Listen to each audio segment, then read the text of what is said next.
एक दिन राजा अपने सैनिकों के साथ शिकार करने के लिए निकले। आगे आगे सिपाही चल दिए, उनके पीछे वजीर जी चल दिए, सबसे पीछे राजा साहब थे। चलते चलते काफी दूर निकल गए, तब तक सैनिकों को एक हिरन दिखाई दिया। सिपाहियों ने हिरन का पीछा किया। हिरन आगे आगे भाग रहा था, सिपाही उसका पीछा कर रहे थे। रास्ते में एक अंधा आदमी खेत की रखवाली कर रहा था। सिपाहियों ने उससे पूछा, वे अंधे, इधर से कोई जानवर तो नहीं गया? अंधे ने कहा, साहब हिरनी गई, गाभिन है, उसे मारना मत। तब तक वजीर जी आ पहुंचे। उन्होंने कहा, सूर जी इधर कोई जानवर की आहट तो नहीं मालूम हुई। तब सूर जी ने बताया कि आपके सिपाहियों को मना किया कि हिरनी मारना मत, हिरनी गाभिन है। वजीर जी को भी बता दिया उसको मारना मत। इतने में पीछे से राजा साहब आ गए। राजा साहब ने सूर से कहा, सूर साहब क्या इधर कोई जानवर की आहट तो नहीं मालूम हुई? सूर ने कहा कि आपके सिपाही गए, उनको भी बता दिया, वजीर जी को भी बता दिया, अब आपसे भी कह दिया कि हिरनी गाभिन है, उसे मारना मत। लेकिन जब तक राजा साहब पहुंचे तब तक सिपाही हिरनी मार चुके थे। राजा ने देखा तो हिरनी वास्तविक गाभिन थी। फिर राजा ने सोचा कि उसको ये कैसे पता चला कि ये हिरनी है, गाभिन है? ये सिपाही, ये वजीर जी और ये राजा साहब हैं, या तो वह ज्ञानी है या उसके आंखें हैं। जब राजा साहब उसके पास गए तो देखा वो वास्तविक अंधा था। राजा ने कहा कि आप ये कैसे जान गए कि ये हिरनी गाभिन है? हिरन होता तो केवल सरसराहट की आवाज मालूम होती, लेकिन वो खुदुर खुदुर करती जा रही थी, इससे पता चल गया कि हिरनी गाभिन है। ये सिपाही, ये वजीर जी और ये राजा साहब हैं। अंधे ने कहा, साहब आपके सिपाही ने कहा वे बे अंधे, इससे पता चल गया कि सिपाहियों के अलावा कोई ऐसी बात नहीं करेगा।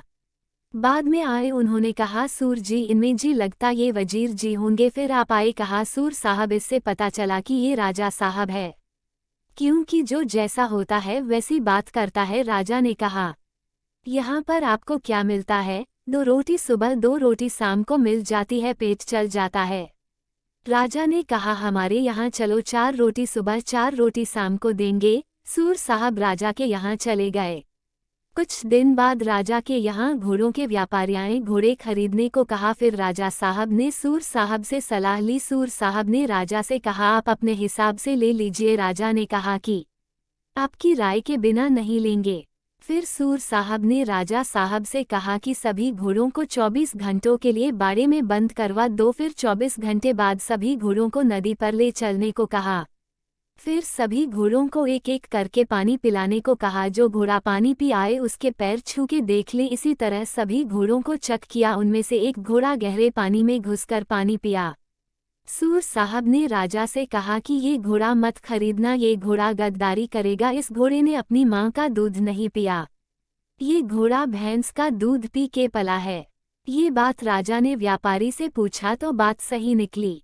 फिर राजा ने सूर साहब से पूछा। सूर जी ने बताया कि असली घोड़ा पानी पिएगा तो उसके खुर ही भीगेंगे, लेकिन एक घोड़ा गहरे पानी में घुसकर पानी पिया। इससे पता चल गया कि इसने अपनी माँ का दूध नहीं पिया। इस बात से खुश होकर 1 रोटी सुबह 1 रोटी शाम को बढ़ा दी। अब 5 रोटी सुबह 5 रोटी शाम को मिलने लगी। थोड़ी ही दिन बाद राजा के बेटे की शादी के लिए आए, रिश्ता तय करने को कहा। तब राजा ने कहा कि सूर साहब से पूछ ले। सूर साहब के पास गए, राजा ने सारी बात बताई। सूर साहब ने कहा कि राजा रजवाड़े की बात जैसा समझो वैसा कर लो। राजा ने कहा, आपकी राय के बिना रिश्ता नहीं होगा। तब सूर साहब ने कहा कि लड़की की तरफ से कौन आया है? राजा ने कहा, लड़की का भाई आया है। कहा, ठीक है, उनको मेरे पास भेज दो। लड़की का भाई आया, उससे सूर साहब ने कहा कि ये राजा रिश्ता करने योग्य नहीं है, दूसरी जगह देख लो। भाई ने कहा, रिश्ता ठीक है, आप हाँ कर दो। सूर साहब ने कहा कि हमारी शर्त है। क्या है? सूर साहब ने कहा, मेरी तरफ देखो, मैं बिल्कुल अंधा हूँ, अपनी बहन को लाकर मेरे सामने निर्वस्त्र होकर खड़ी हो जाए, रिश्ता पक्का। भाई ने कहा, ठीक है। राजा को सूर साहब ने बुलवाया और कहा कि ये रिश्ता भूलकर भी मत करना, ये रंडी की औलाद है। राजा ने उनकी जानकारी की बात सही निकली। राजा ने सूर साहब से पूछा कि आपको कैसे पता चला? तब सूर साहब ने कहा कि मैंने ऐसी बात कह दी, कोई राजा का बेटा होता मेरा सर कलम कर देता। राजा साहब खुश हुए। 1 रोटी सुबह 1 रोटी शाम को और बढ़ा दी। अब 6 रोटी सुबह 6 रोटी शाम को मिलने लगी। अब सूर साहब का पेट भी भरने लगा। बरसात का मौसम था। राजा साहब भी फ्री मूड बैठे थे। राजा ने सूर साहब से कहा कि हम औलाद किसकी है। सूर साहब ने कहा कि औलाद अपने बाप की हो। तब राजा ने कहा कि सच सच बताओ, असली औलाद हूँ। तब सूर साहब ने कहा कि 2 से 4, 4 से 5 और 5 से 6, अब क्या सब ले लोगे? राजा ने कहा, क्या मतलब? सूर साहब ने कहा, ये बात तो उसी दिन पता चल गई थी जब आप हमें खेत से यहाँ लाए थे। इतनी कीमती बात बताने पर 2 रोटी बढ़ा दी थी। बाबरची की औलाद 2 रोटी के अलावा दे भी क्या सकता? कोई राजा होता 2-4 गांव दे देता।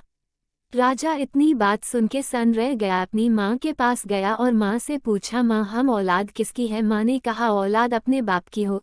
राजा को गुस्सा आया। माँ से कहा, सच सच बता दो वरना मैं आपका सर कलम कर दूंगा। तब माँ ने कहा कि तुम्हारे पिताजी लड़ाई में खत्म हो गए थे। बाबरची ही सबसे नजदीक था, उसी से तुम्हारा